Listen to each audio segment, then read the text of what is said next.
So annoying. This was perfect. It was a perfect multi-app. Man. Ooh, it's cold now.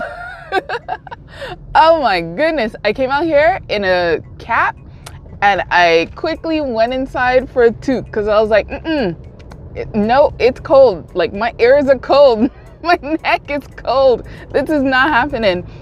I don't want to do the jacket yet, but I might.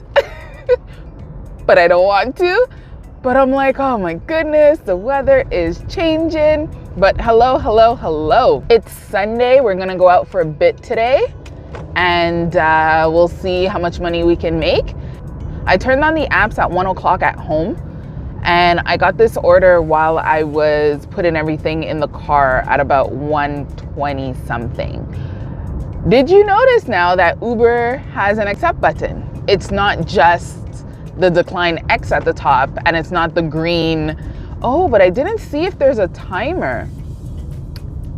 I think when I accepted this order here that I'm gonna go do, I saw that something was kind of like going down. So I think they're using the same gradient that they were using before. It's just that now there's actually an accept button, which is pretty cool. Do you have that in your market yet? I don't know. By the time this video comes out, you might have it, but it's new for me today. That order was no bueno. That was not fun. I was like, ooh, 10 items, not gonna be that bad. And then when I looked at the items, I was like, this is like household stuff, like laundry baskets. And you figure laundry baskets would be simple. No, not with Walmart, because the customer wanted a lilac laundry basket and there were only the white ones. And when I'm going to put in substitutions and all that kind of stuff, the system stopped working. It's like, something is wrong. Then finally I X'd out of it and it sent it regardless, even if it was saying something is wrong. So I don't know what's going on with that. And then she wanted like a candle, but they didn't have the bigger size. And then finally the bigger size, like I looked in the back and I was like, is that it? And there was one of the bigger size completely in the back. I was like, oh, thank you. And then what else was there? There was like cleaning products, air purifier cleaning sponge that I've never seen in my life. I swear, I discovered some things that I was like, oh, this is interesting. And then finally, like chicken chips. I was like, I'll get that last because it's refrigerated. Dropped it off. It was $180. Like tiny. It fit in a basket and one old Cornershop bag. $180.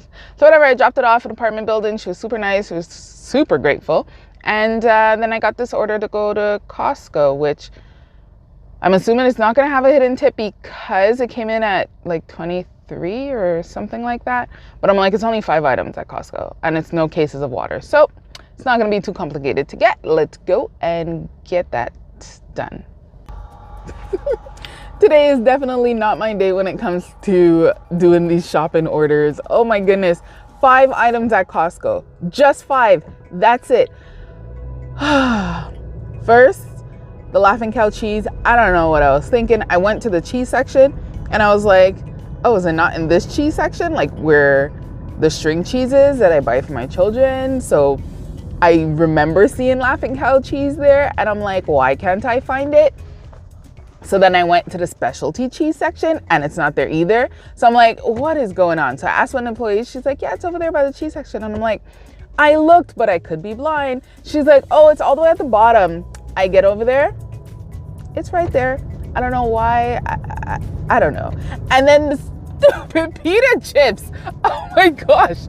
I was looking and looking. And I remember where they were because the last order that I did at Costco, there were pita chips on the order and where I thought they weren't there. So I was like, okay, I have to remember where it is now.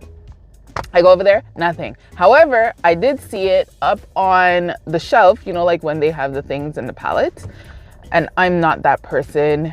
If the pallet's not open, like the tape is still on it, I'm not going to open up the tape because I know that when they have to take down the pallet, there's a danger of things falling. That's why they tape it up, right? Now, if it was already open, I would take from it, but it wasn't open. So I was like, where are these pita chips? And then finally I went to the middle where they always have like random stuff and they move it around.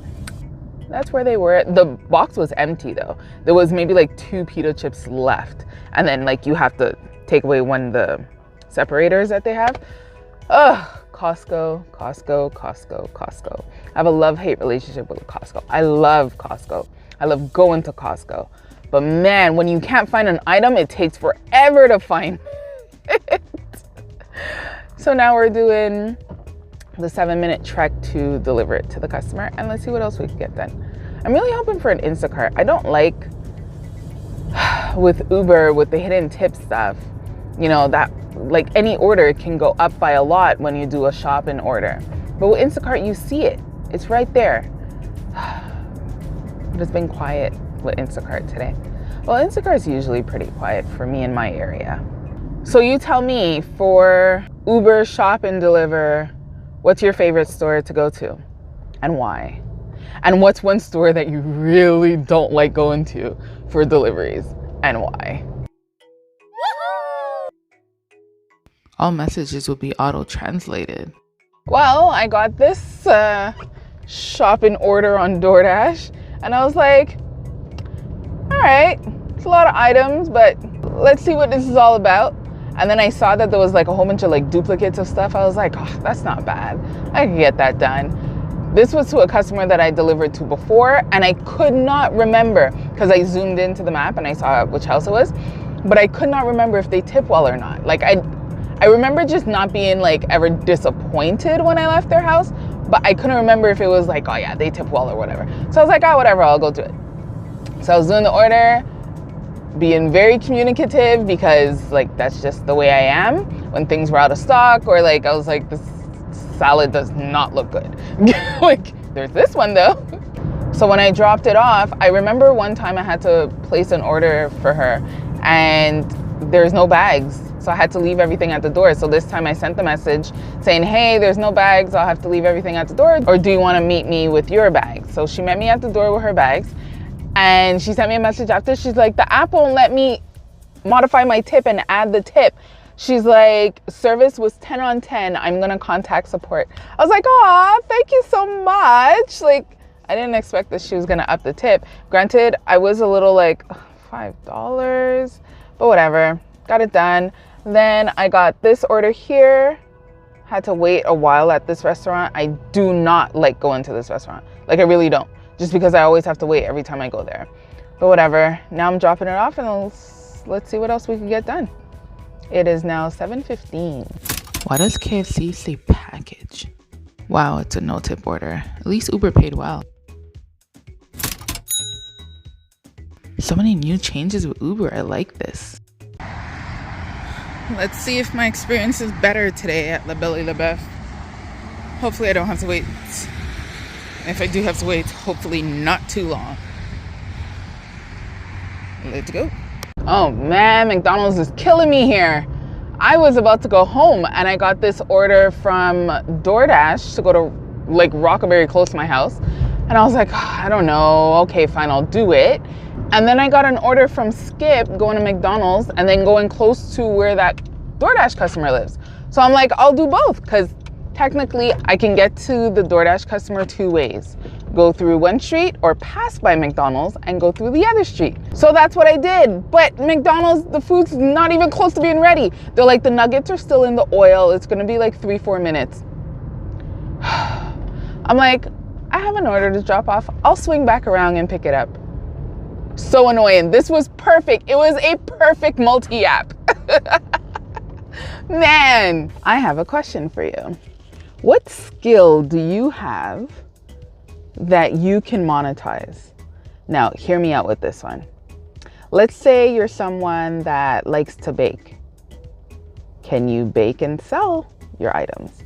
Let's say you're someone that is really good at Excel. Can you teach people how to do Excel? Let's say you're somebody that loves to babysit. Well, obviously that's an easy one. Let's say you're somebody that loves to cook.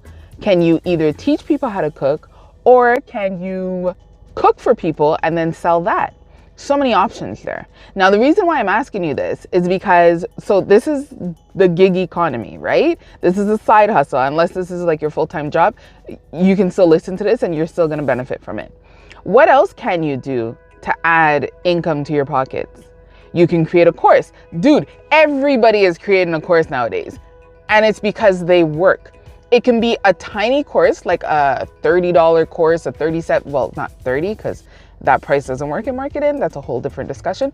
But like a $27 course, a $37 course. It could be like a $17 recipe book. It can be, you know, a whole bunch of Canva templates if you're good with Canva.